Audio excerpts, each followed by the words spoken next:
खुदावंद के आनंद के लिए जोर से तारीफ करो, जोर से। इस वचन को सुनने के बाद आप सेम नहीं जा रहे वापिस। पहला नीति वचन में लिखा, जब परमेश्वर का आत्मा तुम पर उतरेगा तो वो अपने वचनों को तुम पर जाहिर करेगा। बहुत से लोग बाइबल को जब शरीर के अनुसार पढ़ने की कोशिश करते हैं और शरीर में पढ़ते हैं, उन्हें बाइबल समझ नहीं आती।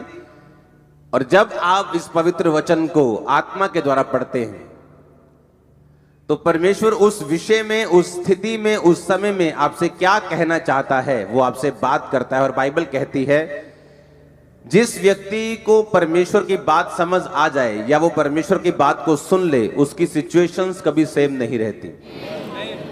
एक छुटकारा पाए हुए व्यक्ति और एक बिना छुटकारा पाए व्यक्ति में एक ही चीज का फर्क है कि उसको परमेश्वर की मर्जी मालूम थी और उसने पूरा किया, और दूसरे को परमेश्वर की इच्छा मालूम नहीं थी। एक व्यक्ति पागलपन में पूरा जीवन बिता सकता है ये सोचकर कि मेरे कर्मों का फल है, लेकिन एक क्रिश्चियन उसके अगेंस्ट फाइट कर सकता है और जीत सकता है, क्योंकि परमेश्वर ने उसे बताया है कि मैंने तुम्हें सांपों और बिच्छुओं को रौंदने का और शत्रु की सारी सामर्थ पर अधिकार दिया और किसी भी वस्तु से तुम्हें कुछ भी हानि ना होगी। पहला शमूएल 3 उसकी 1 से 21 आयत में लिखा, वह बालक शमूएल अली के सामने यहोवा की सेवा टहल करता था। उन दिनों में यहोवा का वचन दुर्लभ था और दर्शन कम मिलता था। और उस समय ऐसा हुआ कि एली की आंखें तो धुंधली होने लगी थी और उसे ना सूझ पड़ता था। जब वह अपने स्थान में लेटा हुआ था और परमेश्वर का दीपक अब तक बुझा नहीं था, और शमूएल यहोवा के आराधनालय में जहां परमेश्वर का संदूक था वहां लेटा था। यहोवा ने शमूएल को पुकारा और उसने कहा, क्या आज्ञा? तब उसने एली के पास जाकर दौड़कर कहा, क्या आज्ञा? तूने मुझे क्यों पुकारा है? वह बोला, मैंने नहीं पुकारा, फिर जा लेटा रहे। और वह जाकर लेट गया। तब यहोवा ने फिर पुकार कर कहा, हे शमूएल। शमूएल उठकर अली के पास गया और कहा, क्या आज्ञा? तूने मुझे पुकारा है। और उसने कहा, हे मेरे बेटे, मैंने नहीं पुकारा, फिर जा लेटा रहे। उस समय तक शमूएल यहोवा को नहीं पहचानता था और ना ही यहोवा का वचन उस पर प्रकट हुआ था। फिर तीसरी बार यहोवा ने शमूएल को पुकारा और वह उठकर एली के पास गया और कहा, क्या आज्ञा? तूने मुझे क्यों पुकारा है? तब एली ने समझ लिया कि इस बालक को यहोवा ने पुकारा है। इसलिए एली ने शमूएल से कहा, जा लेटा रहे।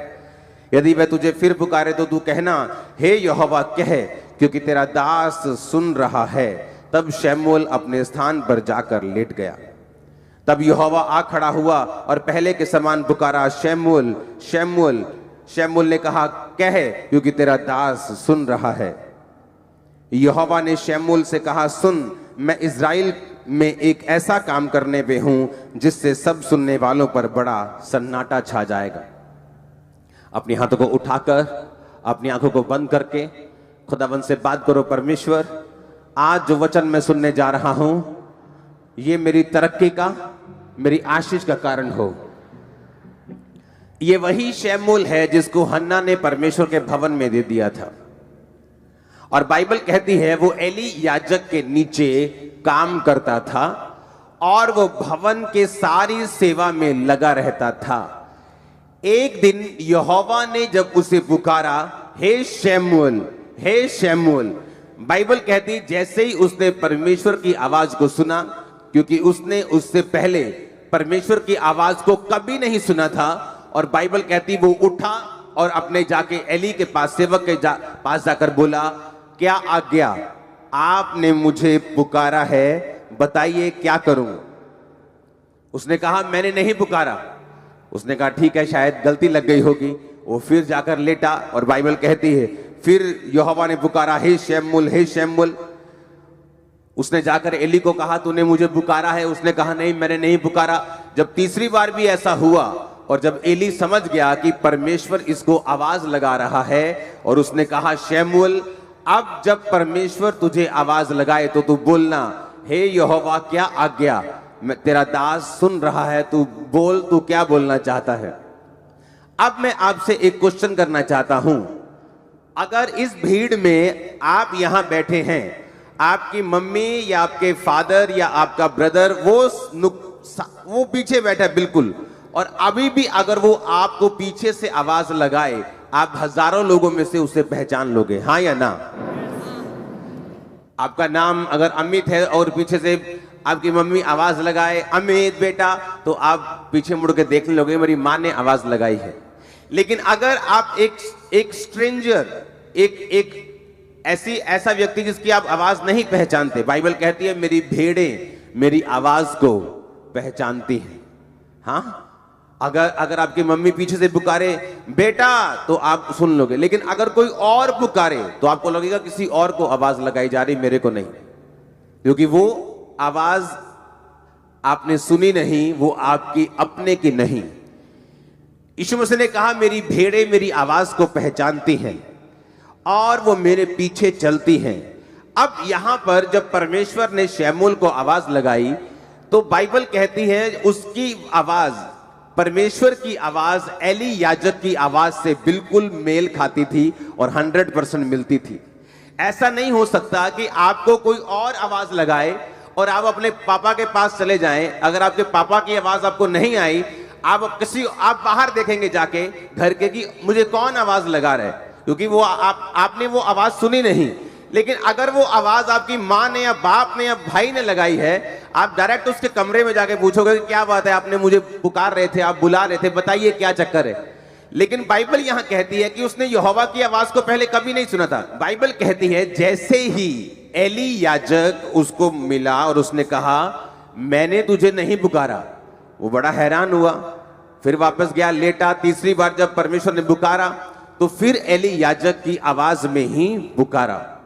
परमेश्वर की जो वचन है उसमें एक एक बिंदु, अगर बाइबल में जहां पौलुस कहता है कि तुम दाखरस के मतवाले ना बनो परंतु पवित्र आत्मा से परिपूर्ण होते जाओ, अगर आप उसके बाद बाइबल देखेंगे तो वहां पे सेमीकोलन लगा है। ऐसा सेमीकोलन होता है, ना तो फुल स्टॉप लगा है ना कोमा लगा है, उसका मतलब होता है कि अभी सेंटेंस खत्म नहीं हुआ। आगे उसने लिखा अपने आप से भजन संहिता से बातें करते हुए, गैर भाषा में प्रार्थना करते हुए, धन्यवाद। यानी अगर उसने ये कहा कि तुम पवित्र आत्मा से परिपूर्ण होते जाओ, तो सेमीकोलन का मतलब कैसे होना है। बाइबल इतनी गहरी है, इतनी वो गहरी है कि एक कोमे का, एक बिंदु का, एक फुल स्टॉप का भी पूरा उसमें कारण है। अगर बाइबल में वो जिक्र है, यहां पर बहुत बड़ा कारण था कि परमेश्वर ने शमूएल से जो बात की अपने सेवक की आवाज की मैचिंग में और पूरी तरह से अपने सेवक की आवाज के रूप में ही शमूएल से कहा हे शमूएल, हे शमूएल। बाइबल कहती है अगर इजराइलियों के छुटकारे के बीच में, उनके और परमेश्वर के बीच में कोई कनेक्शन था तो वो कनेक्शन मूसा का था। बाइबल कहती है मूसा के चले जाने के बाद अगर कोई कनेक्शन उनका और परमेश्वर के बीच का था तो वो यहोशू था, वो जीसस क्राइस्ट थे, वो पतरस था, वो पौलुस था। बाइबल कहती है कि परमेश्वर ने जानबूझ के जब शमूएल को आवाज लगाई तो उसने जानबूझ के एली की आवाज में उसको आवाज लगाई। बाइबल कहती है कलीसिया का काम जो है सिर्फ चर्च में आके बरकत को पाना नहीं है। बरकत आपको मिल जाती है जिस दिन आप यीशु मसीह को ग्रहण करते हैं अपने उद्धारकर्ता के रूप में, लेकिन जब आप चर्च में लगाए जाते हैं, रोपे जाते हैं, बोए जाते हैं ताकि आप ग्रो कर सकें। आपका मकसद, एक पेड़ को लगाने का मकसद सिर्फ उसको ग्रो करना नहीं होता, बल्कि उस पेड़ का काम होता है फल देना, उस पेड़ का काम होता है छाया देना। बाइबल कहती है जब परमेश्वर आपको चुनते हैं और अपने भवन में लगाते हैं, जो लोग एक से ज्यादा सेवकाइयों में लगे हुए हैं वो किसी काम के नहीं, मैं आपको गारंटी दे सकता हूं।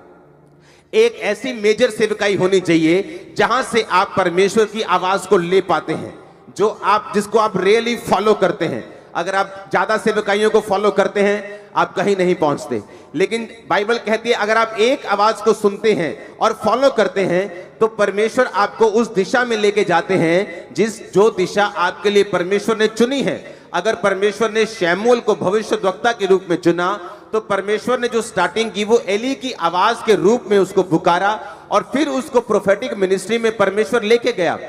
अब मैं आपको ये बात बताना चाहता हूं, क्यों परमेश्वर ने उसको एली की आवाज में पुकारा? जैसे आपका जन्म हुआ मसीह में और आप कलीसिया में लगाए गए, बाइबल कहती है, पौलुस ने कहा वो कलीसिया जिसने उसकी 2 बार सहायता की, लेने और देने में और दानों और सहायता में, और बाइबल कहती है उसने कहा परमेश्वर तुम्हारी हर घटी को महिमा सहित मसीह यीशु में पूरा करेगा। यानी परमेश्वर की आवाज ये थी कि तुमने जब मिशनरी कामों में मेरा साथ दिया इसलिए मैं तुमको ब्लेस करूंगा। यही काम कलीसिया का था। कलीसिया ने गलती की, सबसे पहली गलती कलीसिया की थी जब यीशु मसीह जी उठे, और जी उठने के बाद जब वो स्वर्ग चले गए, 40 दिन प्रचार करने के बाद 41वें दिन हजारों लोगों के बीच में वो स्वर्ग में गए। और बाइबल कहती है उसी तरह वो हमको लेने भी आने वाले, हमें तैयार रहना है। और बाइबल कहती है उसके बाद जब चेले प्रचार करने लगे और वही चिन्ह चमत्कार चेलों की जिंदगियों से होने लगे, वही मिरेकल्स होने लगे, और बाइबल कहती जब चेलों पर सताव आया और याकूब तलवार से मारा गया, और बाइबल कहती कलीसिया को गलती याद आई कि हमें सिर्फ चर्च में लगाए जाने का कारण आशीष लेना और लंगड़े चलाना और अंधों को आंखें दिखवाना नहीं है। हमारा खुद की ये रिस्पॉन्सिबिलिटी है कि हम प्रेरितों के लिए प्रार्थना करें। और बाइबल कहती जब पतरस को भी उन्होंने मारने के लिए पकड़ा और कलीसिया लॉ लगाकर, यानी पूरी तरह से एकजुट होकर और पूरी तरह से बिना डिस्ट्रैक्शन के, कोई 1 घंटे वाली वो 1.5 घंटे वाली प्रार्थना नहीं थी, लॉ लगाकर मतलब लगातार वो बैठ चुके थे कि परमेश्वर से, जिस तरह लोग धरना लगा के बैठ जाते हैं कि जब तक सरकार हमारी बात नहीं सुनेगी हम उठेंगे नहीं, और जब सरकार देखती है कि धरना असली वाला ये उठेंगे नहीं तो अब आपकी बात वो सुनती, लेकिन जब उसको मालूम होता है कि ये धरना बहुत लंबा नहीं चलने वाला, वो बात को मानती नहीं। उसी तरह से परमेश्वर को मालूम है कि ये व्यक्ति जब प्रार्थना में बैठ चुके हैं, लॉ लगाकर वो प्रार्थना कर रहे हैं, और बाइबल कहती परमेश्वर ने अपने स्वर्गदूतों को रिलीज किया। वो पतरस के पास गया, जेल के अंदर जाके उसकी खुद सांकलें खोली, जेल के दरवाजे खोले, कितने पहरों में उनको रखा, कितनी लेयर्स में उनको रखा जाता था सिपाहियों के पहरे में, उन सबको छोड़कर परमेश्वर ने उसको आजाद किया, अपने घर वापस लेके गया। और फिर कलीसिया को समझ आई कि हमारा काम सिर्फ बरकत लेना ही नहीं, हमारा काम उस विजन, उस मिशन के लिए प्रार्थना करना भी है जो परमेश्वर ने दासों को दिया है। और जब लोग अपने सेवकों के लिए प्रार्थना करने लगे, जब लोग बोने लगे, जब लोग उस सेवकाई में हिस्सा डालने लगे, और जब खुद लोग सेवा करने लगे, बाइबल कहती वो कलीसिया गिनती में दिन प्रतिदिन बढ़ती गई। बाइबल कहती है वो कलीसिया ग्रेस में बढ़ती गई। कोई भी दरिद्र नहीं था, कोई गरीब नहीं था, कोई भी वांटेड, की हर किसी के पास जैसे वांट रहती, कमी रहती कि मेरे पास ये चीज की कमी, बाइबल कहती है उस कलीसिया के पास किसी चीज की कमी नहीं थी। वो कलीसिया गिनती में बढ़ती गई, और एक ऐसा समय आया जब लोग डरने लगे, उनकी गिनती इतनी बड़ी हुई। बाइबल कहती है वो उस काम कैसे पूरे हुए? प्रेरितों ने जो काम किया अपनी तरफ से परफेक्ट किया, कोई कमी नहीं छोड़ी। कलीसिया ने भी अपनी तरफ से कोई कमी नहीं छोड़ी। और बाइबल कहती है जब एक देह मिलकर कंप्लीट काम करती है, मुंह सही काम करता है, हाथ सही काम करते हैं, पैर सही काम करते हैं, तो बाइबल कहती है वो देह उन्नति पाती है, बरकत पाती है। और उसी तरह से बाइबल कहती है जब सबने मिलकर काम किया तो परमेश्वर ने अपनी आशीष को उस कलीसिया के ऊपर रखा। और बाइबल कहती कोई भी दरिद्र नहीं था, सब लोग ब्लेस्ड थे। आपको मैं उसी कलीसिया के रूप में आज से देखूंगा, आप लोगों को उसी कलीसिया के रूप में मैं जानना चाहूंगा। आमीन। मेरे को ऊंचे वाला चाहिए, बरकत ऊंचे वाली होगी। अब परमेश्वर का जो मकसद था वो मकसद था कि शमूएल के जरिए हमें ये बात को समझाना कि बाइबल कहते जब इजराइलियों ने प्रार्थना की कि परमेश्वर, क्योंकि शैतान ने ज्यादा तंग करना शुरू किया। अगर शैतान ज्यादा तंग ना करता, मिस्री ज्यादा तंग ना करते, तो कभी प्रार्थना वो बढ़ाते नहीं, सदा उस कंडीशन में पड़े रहते। जो कोई भी चीज, जो कोई भी विरोध, जो कोई भी सताव आप अपने आसपास देख रहे हो, वो एक्चुअल में आपको आपके कंफर्ट जोन से बाहर निकालकर परमेश्वर की एक बड़ी मर्जी को पूरा करने के लिए है, जो आपके बीच में आने वाले कुछ सालों में बुरी होने वाली है। और आपका आमीन। वो चीजें जो मैं बोल नहीं सकता, मेरी प्रार्थना है कि परमेश्वर आपके हृदयों में वो चीजें डाल दे कि आप राज्य करने वाले हैं। आमीन। ऊंचाई आशीष आपकी चर्च।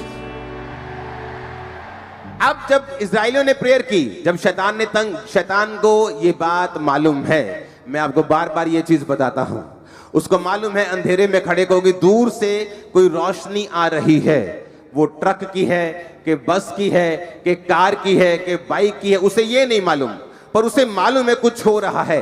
शैतान को मालूम हो चुका है कि आप लोग बढ़ने वाले हैं, ब्लेस होने वाले हैं। और इसीलिए बाइबल कहती है जब राजा को डर पैदा हो गया कि ये लोग इतने सामर्थ में बढ़ गए हैं, तो बाइबल कहती है वो उन्हें दुख देने लगे, उन्हें धमकियां देने लगे।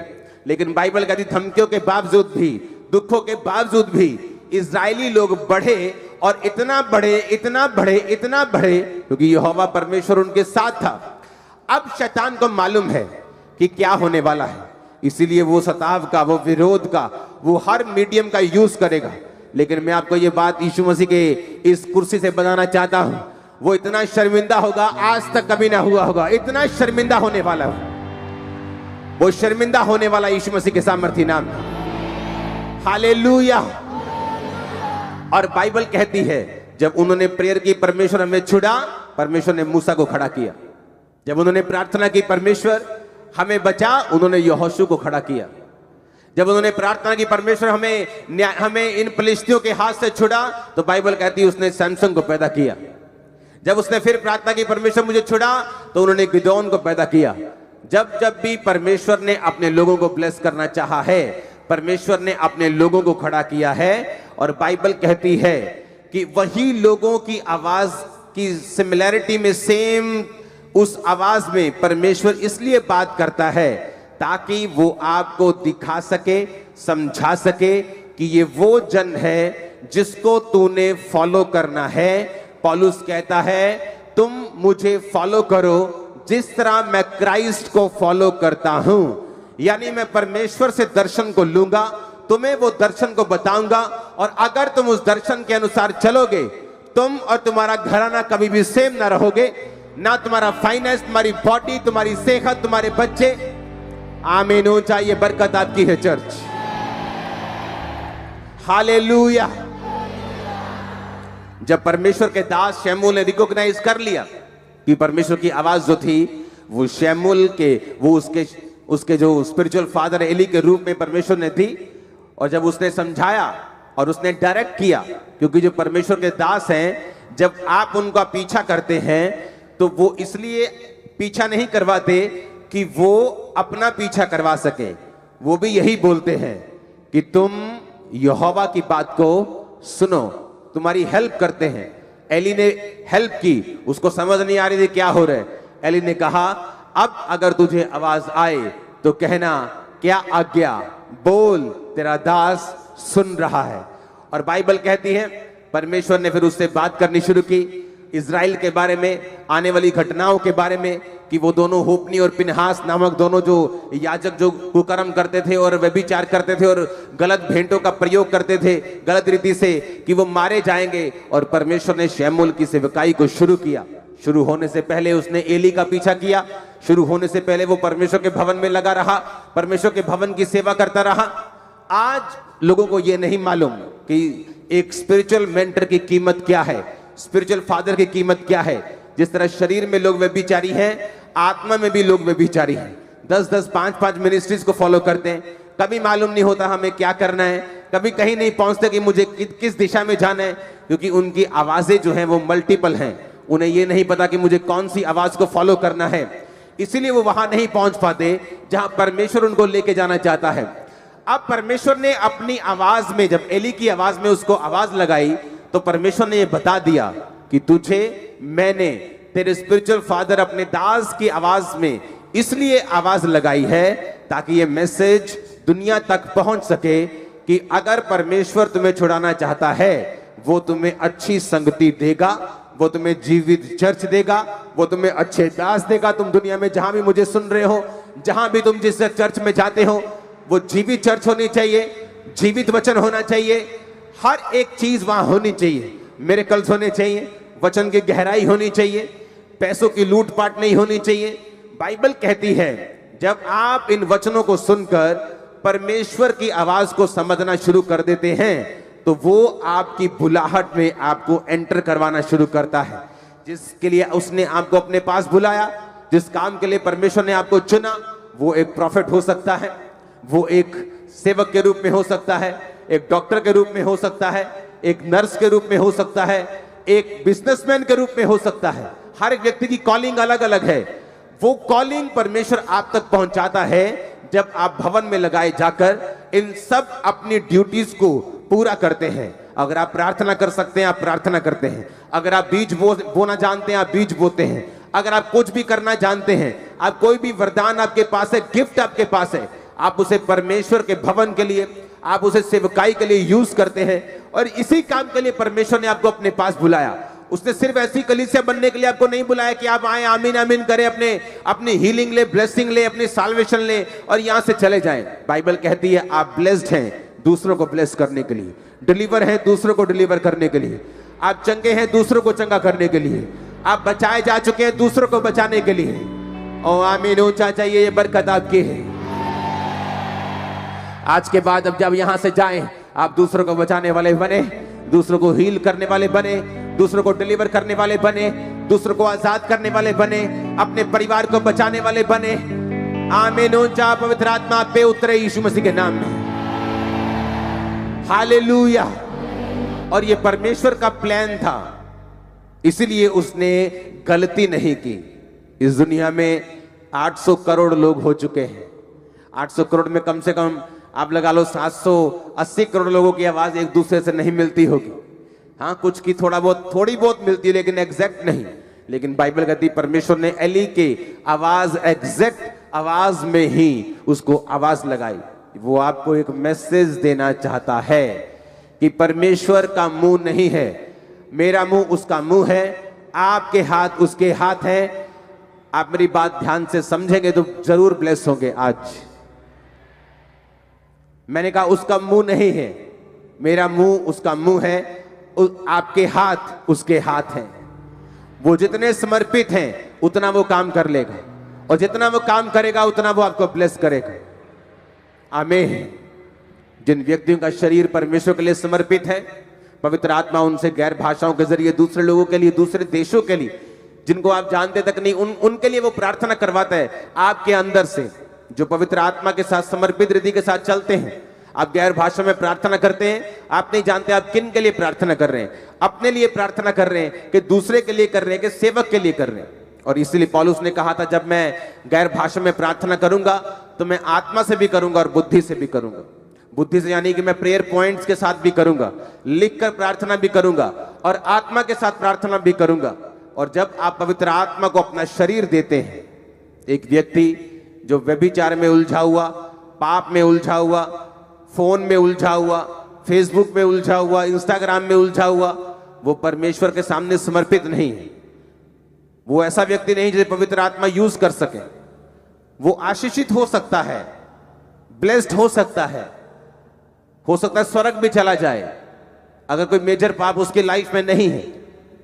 लेकिन क्या वो इस्तेमाल हो रहा है खुदावंद के लिए? क्या वो यूज हो रहा है?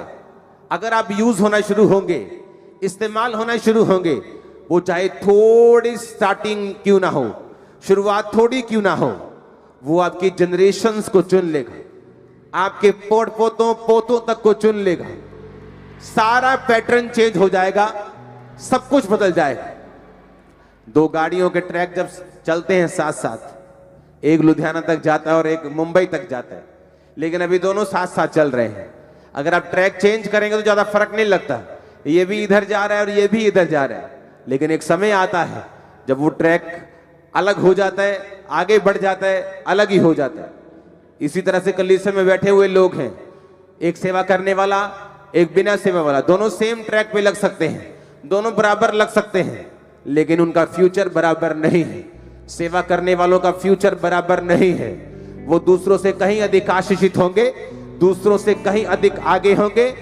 आमीन, ऊंचा, ये बरकत आपकी है। हालेलुया। ये इत्तेफाक नहीं था कि परमेश्वर उसे एली की आवाज में ही आवाज लगाए। अगर परमेश्वर थोड़ी सी भारी आवाज निकालता, शमूएल, तो उसको मालूम होता कि परमेश्वर की ये किसी की आवाज लग रही, स्वर्गदूत की आवाज लग रही, ये किसी और की आवाज लग रही, ये बड़ी हेवनली आवाज लग रही, कहीं परमेश्वर तो नहीं है। तो वो बोल सकता कि तू कौन है, मेरे को आवाज क्यों आ रही है, तू क्या है। लेकिन बाइबल कहती है उस परमेश्वर की आवाज बिल्कुल एली की आवाज की तरह थी। वो आपकी स्पिरिट में कोई मैसेज देना चाहता है। आमीन।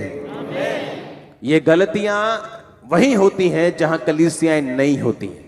अगर आप अफ्रीका में चले जाएं, 1386 मिलियन वहां पे लोग हैं। आपको इंडियन भाषा में बताऊं तो 135 करोड़ के करीब वहां पे लोग हैं।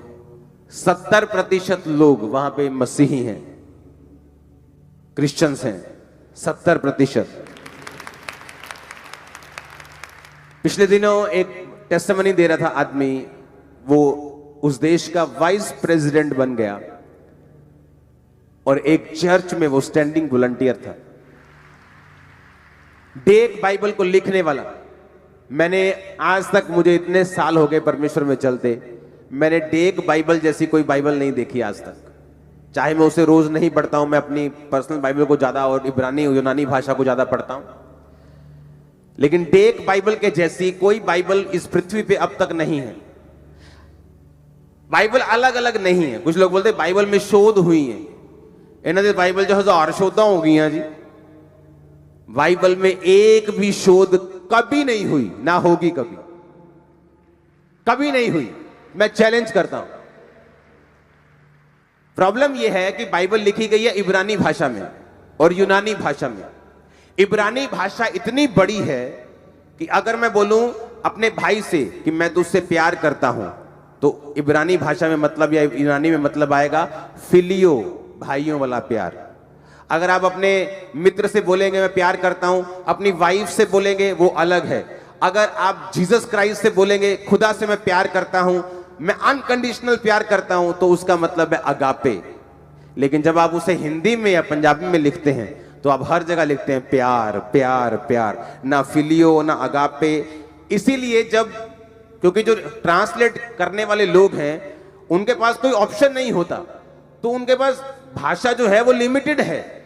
तो प्यार का मतलब प्यार ही है, तो वो प्यार को प्यार तब लिख देते हैं। लेकिन जब आने वाले समय में उनको भाषा को कोई अच्छा शब्द मिल जाता है, हाँ, तो वो क्या करते हैं, फिर उस बाइबल में उस शब्द को वो शोध कर देते हैं। लेकिन ओरिजिनल बाइबल वही है, वो एक बार चेंज नहीं हुई, एक भी बिंदु तक उसमें बदला नहीं है। आप समझ रहे मेरी बात को। और जब दूसरी भाषाएं जो कैपेसिटी में इब्रानी की जैसी नहीं है, इब्रानी सबसे दुनिया की पुरानी भाषा है, वो उनकी कैपेसिटी इब्रानी जैसी नहीं है किसी भाषा की।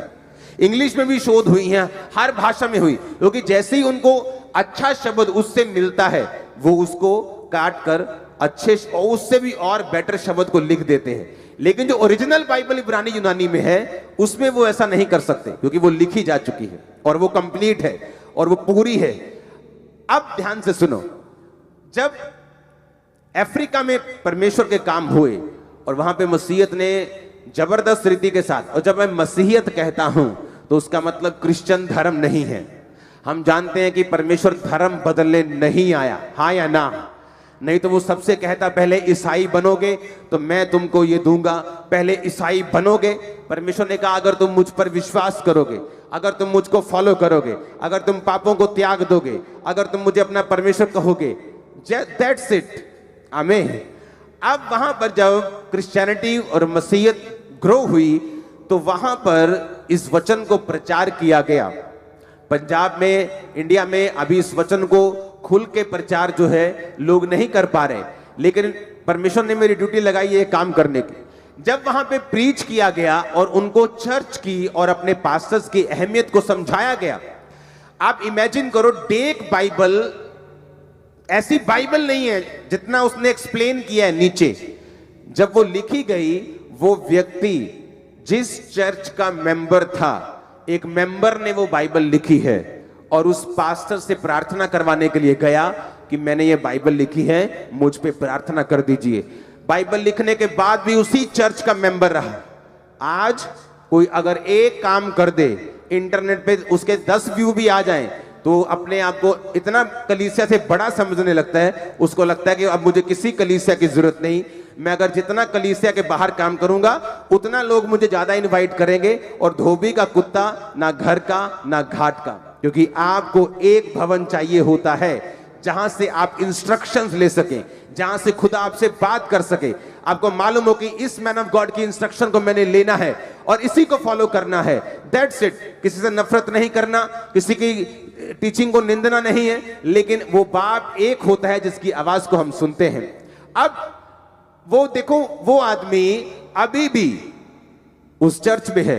एक चर्च में जब पास्टर ने प्रीच किया कि जब तुम चर्च के साथ फेथफुल रहते हो और अपने दर्शन के साथ वफादार रहते हो तो परमेश्वर तुम्हें बढ़ाता है। इमेजिन करो, इलेक्शन हुए, उस व्यक्ति ने इलेक्शन लड़ने का फैसला किया, चर्च में स्टैंडिंग वॉलंटियर, उस देश का जो अफ्रीका का सबसे बड़ा 16 करोड़ की पॉपुलेशन वाला देश था, वहां को वो वाइस प्रेसिडेंट बना। वाइस सबसे बड़ा वहां प्रेसिडेंट होता है, वहां प्राइम मिनिस्टर नहीं होता। आप बोल सकते हो उप प्रधानमंत्री वहां का वो बन गया, पावर वाला व्यक्ति, जबरदस्त पावर। दूसरा व्यक्ति जो सबसे ज्यादा पावरफुल है उस देश का, और कौन था वो? चर्च का स्टैंडिंग वॉलंटियर। वहां के पॉलिटिशियंस एक भी ऐसे नहीं होंगे क्रिश्चियन जो किसी ना किसी पास्टर के अधीन ना हो। वो जाते और पास्टर से पूछते हैं परमेश्वर क्या चाहता है।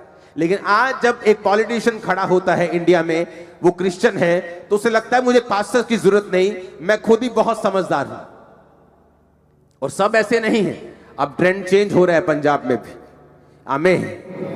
अब आपको अलर्ट रहना है, आपको यह बात समझनी है कि पास्टर का काम सुसमाचार देना नहीं, उसका काम आपको तैयार करना है, उसका काम प्रीच करना है, और आपका काम है सुसमाचार देना। इंडिविजुअल लोगों को जाना, घर घर जाकर बताना। बाइबल कहती है जितना विरोध होगा, जितना आप यीशु मसीह के काम को करेंगे, उतनी ही बरकत और उतनी ही ग्रेस जो है वो आपकी लाइफ के ऊपर आएगी। और तभी मालूम होता है कि आप एक सच्चे क्रिश्चियन है कि नहीं, कि आप एक डरपोक क्रिश्चियन है, या आप पीछे हटने वाले क्रिश्चियन हैं, या आप सिर्फ आशीषों को ढूंढने वाले क्रिश्चियन हैं, कि आप सचमुच परमेश्वर से प्यार करने वाले क्रिश्चियन हैं। बाइबल कहती है स्तिफनुस ने डरा नहीं, घबराया नहीं, और वो लोगों को प्रीच करता हुआ परमेश्वर के पास गया। वो टाइम आ चुका है पंजाब में या इंडिया में आपको प्रीच करना है कि यीशु मसीह धर्म जात को बदलने नहीं आया, और क्या है परमेश्वर का सुसमाचार, वो आप लोगों को बताना है। खुदाबंद आपके साथ होगा, आपके पांव में पांव डालेगा, आपके मुंह में उसका वचन होगा, और आपके हाथों में उसके हाथ होंगे। ओ आमीन। ऊंचा चाहिए चर्च मेरे को। आपके बच्चों के ऊपर भी पवित्र आत्मा उतरने वाला यीशु मसीह के सामर्थी नाम।